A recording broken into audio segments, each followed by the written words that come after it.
밖에 섰더니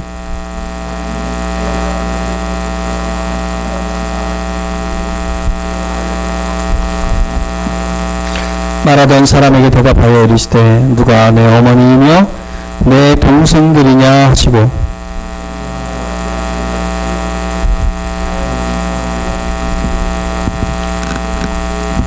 같이 보겠습니다. 누구든지 하늘에 계신 내 아버지의 뜻대로 하는 자가 내 형제요 자매요 어머니라 하시더라. 오늘은 이 말씀 가지고 하나님의 가족의 조건이라는 제목으로 하나님 말씀 보도록 하겠습니다. 여러분, 누가 하나님의 가족입니까? 누가 하나님의 자녀예요? 우리는 보통 교회를 다니고 있으면 다 하나님의 가족이라고 말합니다. 그렇다면 정말 교회를 다니고 있는 사람이 모두 하나님의 자녀고 하나님의 가족이라고 다 말할 수 있을까요? 성경은 어떻게 이야기하고 있습니까? 여러분 어떻게 생각하십니까? 로마서 9장에 보면 이런 말씀이 있어요. 제가 읽어드릴게요. 곧 육신의 자녀가 하나님의 자녀가 아니요 오직 약속의 자녀가 씨로 여기심을 받느니라. 이렇게 이런 말씀이 있어요. 이 말씀은 사도 바울이 한 얘기예요. 사도 바울이 누구를 향해서 한 얘기예요? 자신들만 택함을 받았고 또 당연히 구원받은 백성이라고 여기는 그 이스라엘 사람들을 향해서 사도 바울이 한 얘기예요. 이 말씀은 무슨 말이냐면 이스라엘에게서 난 그들이 하나님의 자녀가 아니라 그리고 육적인 이스라엘이 아니라 여기서 이스라엘이라는 것은 영적인 이스라엘을 이야기하는 거 아니라 그 이스라엘이라고 다 구원받는 게 아니다라는 것입니다. 사랑하는 성도 여러분, 육적으로 이스라엘에 태어나면 하나님의 백성이 되는 것이 아니라 오직 약속의 자녀가 하나님의 백성이 되고 하나님의 자녀가 된다는 거예요. 오직 약속의 자녀가 그렇게 된다는 거예요. 약속의 자녀가 어떻게 될 수 있어요? 오직 죄인들을 위하여 구원하시게 오신 메시아를 예수님을 받아들이고 영접하고 믿어야 약속의 자녀가 되는 거예요. 그러니까 교회를 다니고 있는 사람이 모두 다 하나님의 자녀가 되는 것이 아니라 예수님을 믿고 교회를 다니면서도 예수님도 안 믿을 수 있어요? 예수님을 믿고 약속의 자녀인 것을 믿고 그 믿음으로 살아가는 자가 바로 하나님의 자녀라는 것입니다. 아멘입니까? 그 자녀가 하나님의 자녀라는 것입니다. 오늘 본문에서 보니까 예수님께서 우리가 지난주에 우리가 배웠던 것처럼 예수님께서 말씀하시고 계시는데 예수님께 누가 찾아왔어요. 누구죠? 오늘 본문에 보니까 46절, 47절의 말씀을 이야기하고 있어요. 우리 한번 46절, 47절 한번 읽어볼게요. 시작.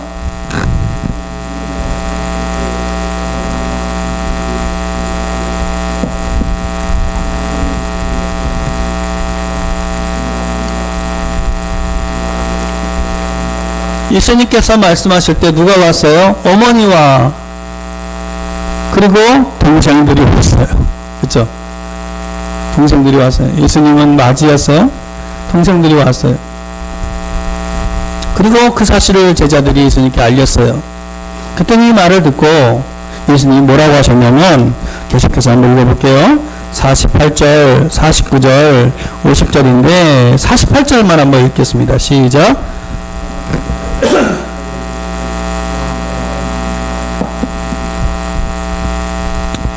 이렇게 얘기하셨어요. 왔다는 그 이야기를 듣고 예수님께서 하신 말씀이 무엇이었어요? 이렇게 얘기하셨어요. 누가 내 어머니며 내 동생들이며 진짜로 어머니가 마리아가 왔고 동생들이 왔는데 누가 내 어머니고 누가 내 동생들이냐 이렇게 얘기하신 거예요. 왜 이 말씀이 자기의 가족을 부인한 거예요? 아니면 배척한 거예요?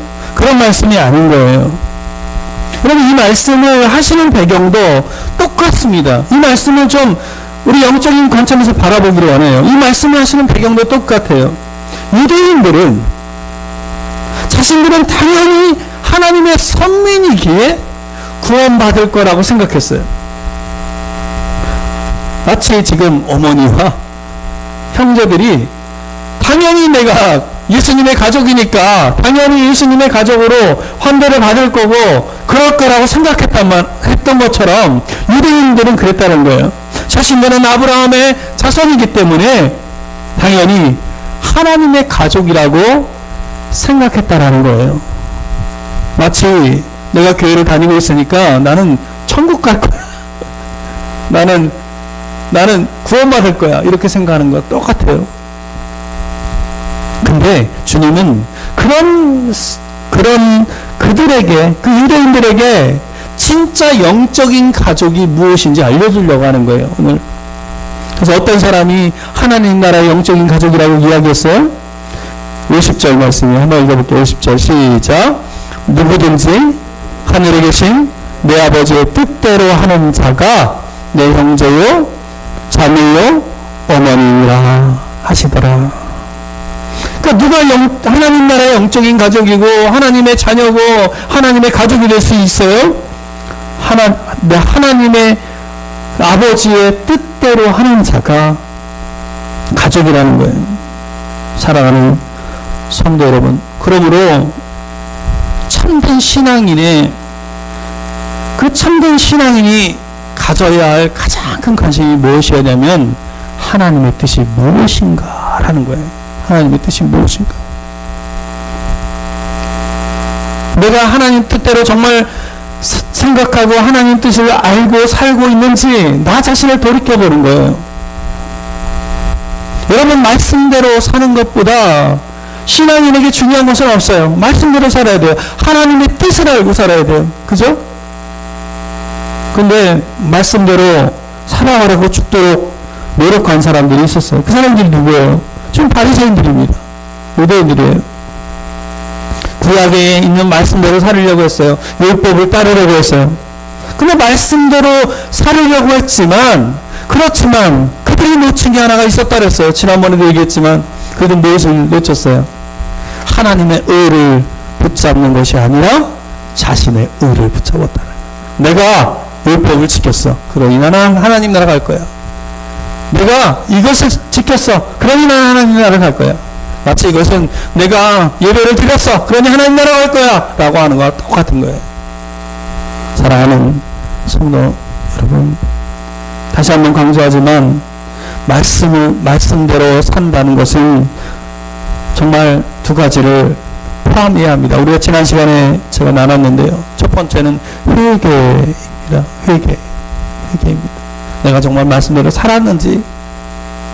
두 번째는 간절함이에요. 간절함. 제가 톨스토이 얘기해드렸어요. 톨스토이는 50세가 되었을 때 회심했다고 했어요. 그의 전 작품과 그 이후의 작품이 달랐다고 했어요. 근데 톨스토이가 이야기한 것 중에 하나가 그거예요. 그 간절함을 이야기했어요. 간절함. 이 두 가지를 포함하고 내가 말씀대로 살려고 해야 하늘에 계신 아버지의 뜻을 헤아릴 수 있다라는 거예요. 아멘입니까? 하나님 아버지의 뜻은 그냥 헤아려지는 게 아니에요. 그죠? 말씀을 보려고 하는 간절함이 있어야 될 거 아니에요, 내 안에. 그죠? 말씀을 보려고 하는 간절함이 있어야 되고, 말씀을 내 삶 가운데 적용시키려고 하는 그 간절함이 있을 때 하나님의 뜻을 헤아릴 수가 있다는 것입니다.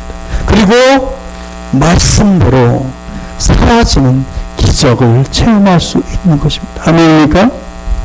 내가 죄인인데 내 의가 아니라 주께서 그렇게 하신다라고 하는 고백을 내 삶 가운데 넘쳐나고 주의 그 은혜에 더 감격하는 은혜를 누릴 수 있게 된다는 것입니다. 그렇지 않으면 노력은 했지만 불신앙의 대명사처럼 불리는 바리새인과 같은 신앙생활 하다가 맞추는 거예요. 여러분, 바리새인은 말씀대로 살려고 하는 태도가 분명히 틀렸어요. 자신의 의를 믿었단 말이에요.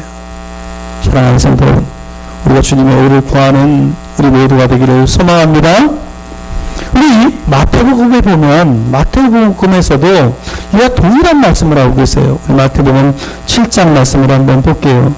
자, 우리 7장 우리 한번 7장 21절부터 22절까지 말씀입니다. 우리 한번 크게 한번 읽어볼게요. 시작.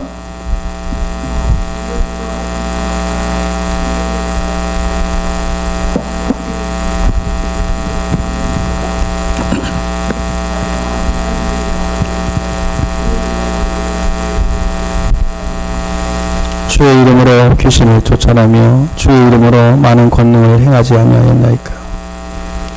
여러분, 이 말씀을 보면 아무리 예수님의 이름으로 많은 권능을 행하고 귀신을 쫓아내고 그렇게 많은 이 땅에서 그런 일을 한다 할지라도 예수님께서 뭐라고 얘기하셨어요? 나더러 주여 주여 하는 자마다 다 천국에 들어가는 게 아니다 라고 얘기하셨어요. 그러면서 하시는 말씀이 다만 한 가지가 있는데 하늘에 계신 내 아버지의 뜻대로 행하는 자라야 들어가리라. 아멘입니까? 오직 아버지의 뜻대로 행하는 자만이 구원을 받는 거예요. 누가 구원을 받아요? 그런 자가 구원을 받는 거예요. 그러면 아버지의 뜻대로 행하는 자가 누구예요? 마태복음 21장에 보면 아주 비유로 잘 설명하고 있어요. 예수님께서 설명하시는데 포도원 비유를 하고 있어요. 우리 마태복음 21장 28절 29절을 먼저 한번 읽어보겠습니다. 시작.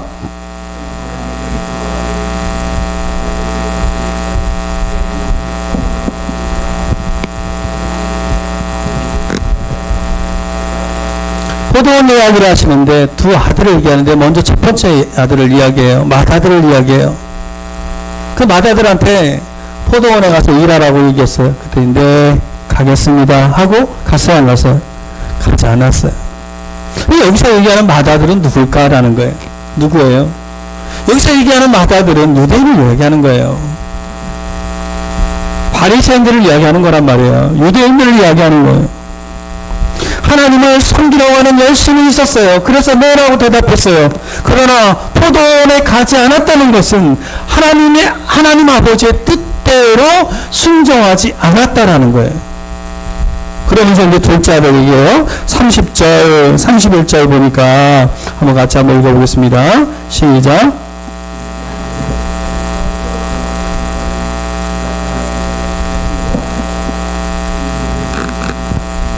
지금 둘째 아들은 보니까 얘기했더니 처음에는 씻습니다라고 이야기했어요.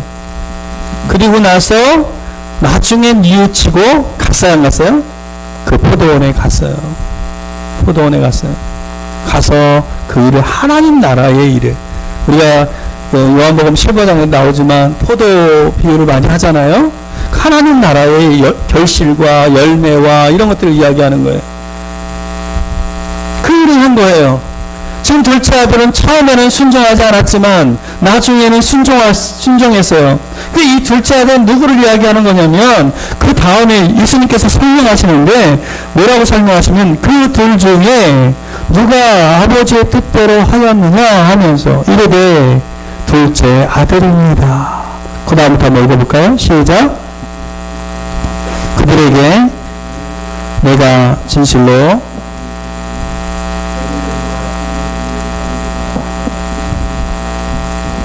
그러시면서 하신 말씀이 세리들과 창녀들이 먼저 더 하나님 나라에 들어가리라. 그 둘째 아들은 누구를 이야기하는 거예요? 하나님께 선택받지 않은 첫 번째 선택받았던 사람들이 누구예요? 유대인들이잖아요. 그죠? 선택받은 사람들이 이스라엘 사람들이에요. 선택받지 않았던 사람들, 이방인을 이야기하는 거예요. 그러니까 여기서 세리와 창녀들도 누구예요? 이방인들을 이야기하는 거예요. 뉘우치고 포도원에 가서 일했다는 것은 그들이 뉘우치고 먼저 주님을 영접하고 하나님 나라를 위해서 일했다는 거예요. 지금도 유대인들은 예수님을 받아들이지 않잖아요. 그죠? 이 비유로 말씀하신 거예요. 회개하고 하나님의 뜻에 순종하며 살았다는 거예요. 그래서 그게 구원받았다는 것입니다. 그들이 포도원에 가서 무슨 일을 했어요? 32절을 보면 나와요. 32절에 보니까 요한이 의도로 너희에게 왔거늘 너희는 그를 믿지 아니하였으되 세리와 청년을 믿었으며 너희는 이것을 모두 끝내 뉘우쳐 믿지 아니하도다. 세리요한이 와서, 세리요한 얘기를 하잖아요. 세리요한이 와서 누구에게 먼저 복음을 전했어요? 유대인들에게 복음을 전했어요. 그러나 그 복음이 무엇이었어요? 예수가 메시아라고 하는 그 복음을 전했지만 그러나 그들은 믿지 않았어요. 그러나 누가 믿었어요? 이방인들이 먼저 믿었다라는 거예요. 이 말씀을 하는 거예요. 구약에서 약속한 메시아인 것을 전했음에도 불구하고 유대인들은 그를 믿지 않았다는 거예요. 이처럼 아버지의 뜻대로 포도원에 들어가 일을 한 자라고 이 둘째 아들을 이야기하는 거예요. 그러면서 아버지의 뜻대로 하는 것은 무엇을 이야기하는 거냐면 하나님 아버지를 믿는 거예요. 믿습니까? 믿는 거예요. 나를 구원해 주실 거라고 하는 그 주님으로 믿는 것. 아멘? 우리 일을 있는 게 아니에요. 우리가 무엇인가 하는 게 아니란 말이에요. 우리의 공로는 아무것도 없어요. 그냥 믿는 거예요. 우리도 이 창녀와 세리처럼 처음에는 정말 세상에서 버림받은 것 같은 사람들이었지만 그러나 하나님이 구원의 손길이 임했을 때 믿는 자들이 되어야 하지 않겠습니까? 요한복음에도 이 말씀이 비슷하게 나와요. 요한복음 6장 40절에 보면 우리 6장 40절 말씀을 읽고 마칠게요. 같이 한번 크게 읽겠습니다. 시작.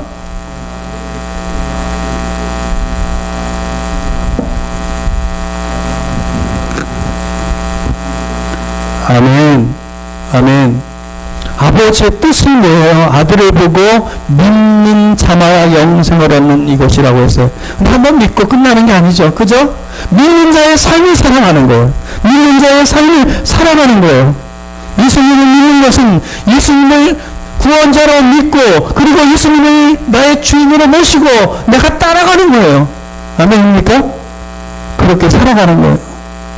이것이 우리를 구원하시는 하나님 아버지의 뜻이라는 것입니다. 아멘입니까? 여러분, 우리가 할 수 있는 게 있어요? 없어요? 없어요. 우리가 할 수 있는 건 아무것도 없어요. 그냥 믿는 거예요. 주님을 의지하는 거예요. 여러분, 이번 주만 해도 얼마나 많은 비가 내렸습니까? 산천이 다 무너져 내렸어요. 그죠? 사람들이 매몰되고 그리고 우리가 할 수 있는 것들이 정말 없다는 걸 느꼈어요. 그죠? 마을이 저기 어디예요? 그 철원 쪽에 마을들이 몇 마을이 잠기고 그리고 구례 쪽에 마을들도 어제 보니까 다 잠겼어요. 우리가 할 수 있는 게 없어요. 근데 이 태풍이 우리만 당한 게 아니고 중국에 보니까 중국의 이재민들이 우리는 이재민이 한 5천 명 된다고 제가 말씀드렸잖아요. 근데 중국은 이재민들이 한 200만 명 된대요. 이 태풍 때문에. 사람들이 다 잃어버렸어요.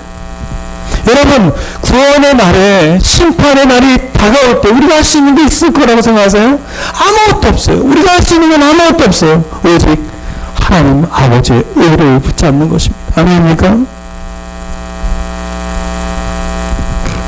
구원은 여러분 유대인들처럼 율법을 지켜서 죄를 범하지 않고 사는 것이 아니라 죄를 범할 수 있는 죄인임을 깨닫고 예수님을 영접하고 믿고 예수님을 의지하고 살아가는 것이 구원인 것입니다. 아멘입니까?